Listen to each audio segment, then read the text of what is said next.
గ్రామ స్థాయి నుంచి రాష్ట్ర స్థాయి వరకు పార్టీని నిర్మించడం ద్వారా బలమైన పునాదులను ఏర్పాటు చేయడం ద్వారా పేద ప్రజలకు మేలు జరగాలి, పేద ప్రజలకు అందుబాటులో కాంగ్రెస్ పార్టీ కార్యకర్తలు ఉండాలన్న అంశం మీద చాలామంది పెద్దలు వాళ్ళ అనుభవాలను సూచనలను చేయడం జరిగింది.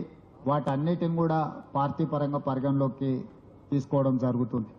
అదేవిధంగా ప్రభుత్వ పరంగా ప్రభుత్వం అమలు చేస్తున్న గ్యారంటీలు, ప్రభుత్వం రాష్ట్రంలో చేస్తున్న అభివృద్ధిని, వీటికి సంబంధించి కూడా విస్తృత స్థాయిలో చర్చ జరగడం జరిగింది.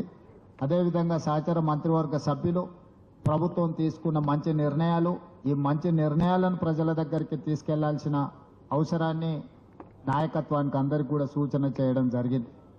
కాబట్టి ఈరోజు ఒక మంచి వాతావరణంలో తెలంగాణ రాష్ట్రానికి నూతన ఇన్ఛార్జిగా మీనాక్షి నటరాజన్ గారు రావడం, వారి గురించి మీకు తెలుసు, అతి సామాన్యమైన పరిస్థితుల నుంచి వారు ఢిల్లీ యూనివర్సిటీ ఎన్నికల్లో కావచ్చు, నేషనల్ ఎన్ఎస్యుఐ అధ్యక్షురాలుగా కావచ్చు, పార్లమెంట్ సభ్యురాలుగా కావచ్చు, ఏఐసిసి ఇన్ఛార్జ్ జనరల్ సెక్రటరీగా తెలంగాణ రాష్ట్రానికి రావడం, కార్యకర్త మనసు ఎరిగిన నాయకురాలు మీనాక్షి నటరాజన్ గారు.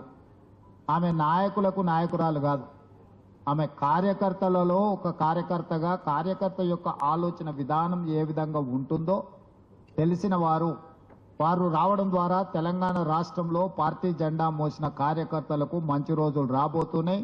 రేపు ప్రభుత్వంలో కానీ పార్టీలో కానీ వాళ్ళని భాగస్వాములను చేయడానికి చాలా మంచి జరగబోతుందని చెప్పి నేను సంపూర్ణంగా విశ్వసిస్తున్నా.